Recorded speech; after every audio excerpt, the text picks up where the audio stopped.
Greetings, friends. Color Range is one of the most powerful new tools inside of Adobe Photoshop Lightroom Classic. If you are not familiar with the way that masking works, then please start with one of my basic tutorials before you jump into this one. For those of you who are ready to learn something new though, let's jump right into my Lightroom catalog and let's get started. We are not going to make any changes to this photo, but I think that it helps to start with an image like this one, where we have a wide range of colors to explain how the color range masking tool works inside of Lightroom Classic. To demo, I am going to click here to open up the new masking panel. And then I will click here to activate the color range tool. Next, I'm going to turn on the show overlay option, and then I'm going to click on these three little dots to bring out the mask overlay menu. When this flyout menu appears, I'm going to select the show image on black and white overlay option. Setting our mask overlay up this way has no effect on the way that this tool or any of the masking tools works, but I think that using this choice will make it easier to understand what this tool does when I bring my cursor, this floating eyedropper, out and when I click on a green square. Next, let me drag the refine slider that just appeared up here under the word color range all the way over to the left. Because I set my sample point on a green square, and with this refine control reduced to its lowest level, I am telling Lightroom that in this mask, I only want it to change a very narrow range of green pixels that are just like the ones that I clicked on. If I was to adjust any of the sliders over here in the mask panel at this point, then only the little bits of this image that are closest to this particular shade of green would be affected. Let me drag the exposure slider around a few times to show you what I mean. See, right now, I'm really targeting the changes that this mask will make to a very narrow slice of the whole color spectrum. I'm going to double click on the word exposure here to reset these silly changes. And now, let's say that I want to target a wider range of green pixels, or that I want to change some red pixels too. Well, to do that, I need to hold down the Shift key on my keyboard, and then I can click again.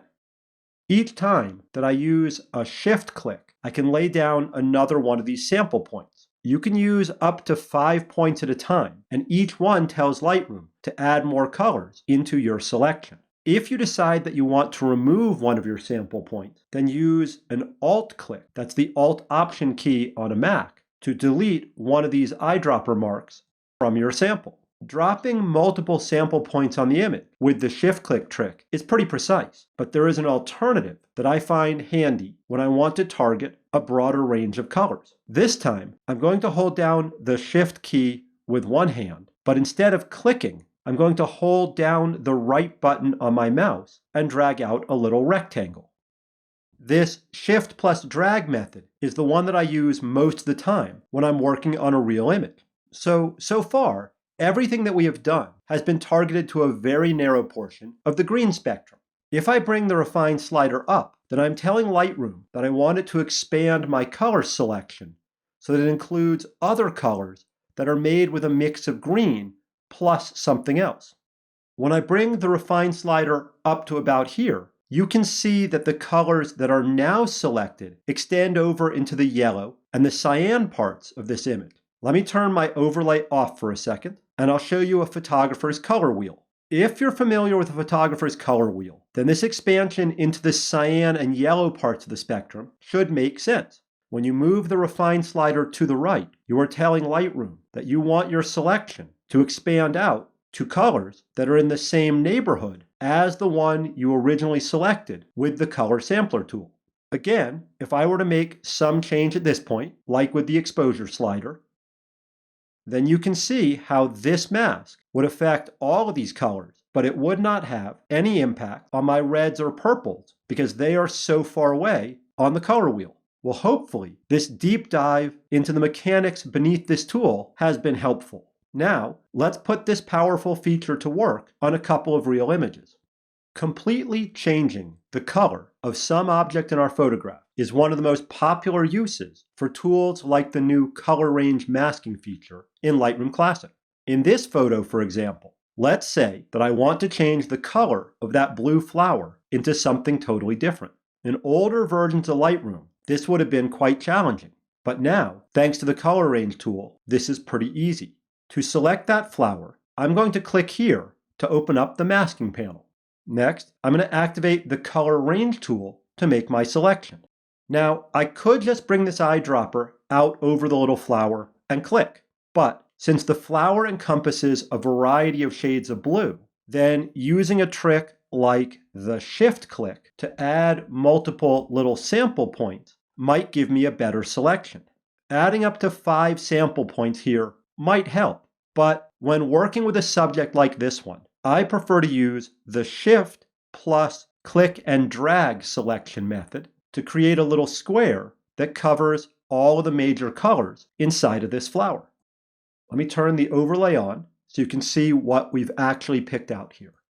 Right now, I have my mask overlay set to the image on black and white display mode, which is why the parts that will not be affected by this mask are becoming that ghostly shade of gray.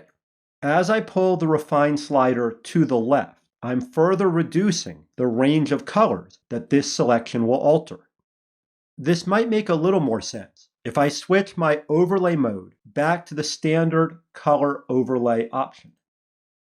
When I use this mask display mode, Lightroom will paint a light red rubylith over the top of the areas that I'm about to change. Just to demo, if I bring the refine slider back up for a moment, then you can see how this red overlay now covers a lot more of this image.